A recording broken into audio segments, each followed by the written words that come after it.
Okay. So action potential occurs, sodium's rushing down, and it's causing the cell to depolarize, right? Mm-hmm. So we reach the right voltage for this calcium channel to open up. If the calcium channel opens up, calcium rush in or out? It rushes in, right? Yeah. Got high calcium outside. Calcium comes in. And calcium just likes to pull on these proteins down here. So we have these vesicles, which are like little cavities. They hold neurotransmitters, which are ligands or chemical signals, right? These ones, which neurotransmitters are in there? Acetylcholine, right? So these are in here. And snare proteins are like little ropes. They're holding onto the vesicles and they're keeping them close to the wall. So they're not just cavities floating around in the nerve. They're actually being held there. And so calcium sees the snare protein and says, I want to hang on those things. So calcium hangs on them and it pulls the vesicles down. Okay? So it pulls on the ropes and the vesicles get pulled down to here. Who can tell me what happens next? Exocytosis. Exocytosis, right? What does exocytosis mean? It just means that the vesicle opens up out in the... Like expels it from the cell. Yeah, expels it from the axon. No,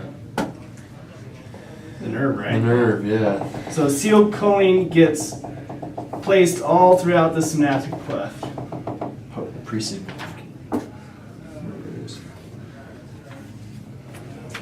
And we know it's a ligand. What do ligands do? They open up gates. They open up channels. Which channels do these ligands open up? Ligand-gated channels. Ligand-gated channels. That's what I'm talking about. Sodium ligand gated, right? And so if these attach, acetylcholine attaches to this, there's acetyl, there's choline, what's going to happen? It's going to open. It opens up. And what does sodium do? Rush in or out? Rushes in because there's high sodium out here, right? Yeah. Sodium goes, finally I get to come in. What does sodium do to a cell? Hypopolarizes. No, depolarizes. Depolarizes, right? Depolarizes. It's exciting the cell again. So we just passed this action potential from one to the other using a chemical. Hence why it's a chemical junction, right? Or what do they call it? Chemical synapse? Oh, yeah. Synapse, that's what it is. Okay? So as long as this acetylcholine's on there, you're going to have sodium rushing in. Do we want that to happen? For a certain amount of time. For some amount of time. But if it stays there, what do you get? You get a cramp, right? Sure. And then you're falling on the floor and your friends are laughing at you. So thank goodness we have The enzyme. Something is.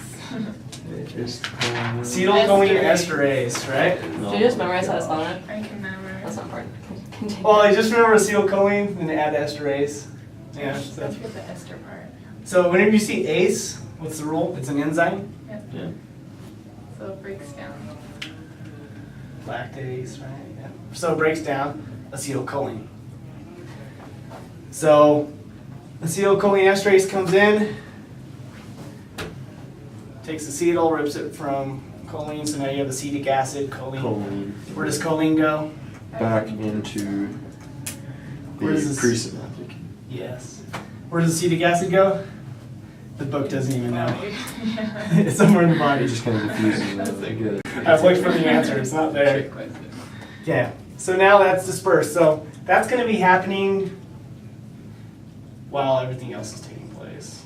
Yeah, so now we'll go back to the action potential. Sodium rushes in, action potential occurs, it travels down the wall, and then we hit this channel. Anybody memorize this name? This is my favorite science word. How nerdy am I, right? Dihydropyridine ryanidine receptor. Your Like that. test is going to say DHPR and then have it written in parentheses. Dihydropyridine ryanidine receptor. Okay. What's this? That's the sarcoplasmic reticulum. Yeah. Don't worry, guys. Someday you'll have a favorite science word. You'll be as cool as me. Just kidding. Memorize that one. Just say it around your friends. And like, dang, I'll they're be like, smart. I'm super smart. And all you have to do is memorize a word. I'll be like, yeah, I know. So this is a sarcoplasmic reticulum. It has a membrane around it. And what's its job? What's it hold? Calcium. Holds calcium, right? So we could draw a whole bunch of calcium in there in the SR.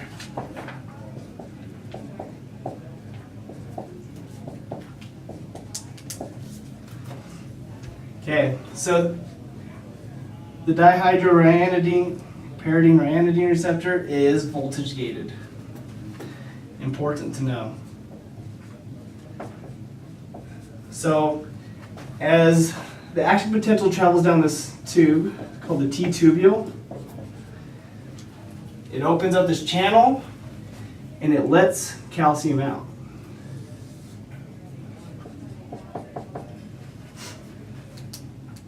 Okay. So to help you understand what this is actually looking like, if we cut the muscle into a cross section, you're gonna have, I'm trying to think of the best way to do it. So you'll have T-tubules at certain points of your muscle, and they're little tubes that allow electricity to kind of like travel down into the muscle. Otherwise, it's just gonna stay on the outside, and it can't cause a contraction. So then at some point you're going to have your muscle fibers, and around that you'll have your sarcoplasmic reticulum, which is kind of like a netting. So you see this yellow stuff? Yeah. That's like the sarcoplasmic reticulum. So that holds the calcium.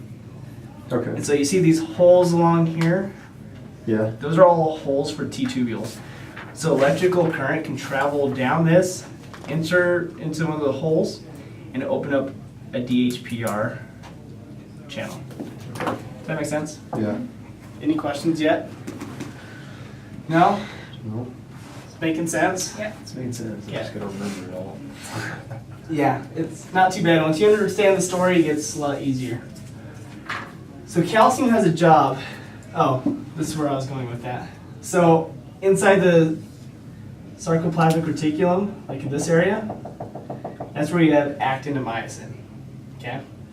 So you can't really see it, but it's like surrounded by the SR. Wait, those are actually in the reticulum? The sarcoplasmic? They're not in it, but the sarcoplasmic reticulum Like on top? surrounds all of it. Okay, so It's like like a they would netting. be in this circle? Yeah. Like that? Okay. got Yeah. it. Okay. So we would draw it, we usually draw it like right here, but it's still in there. Yeah.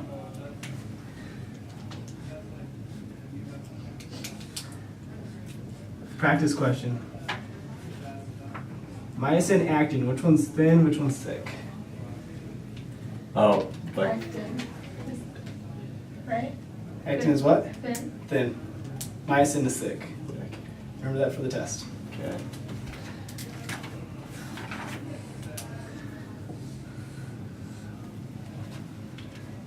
Yep. Actin's thin, myosin's thick.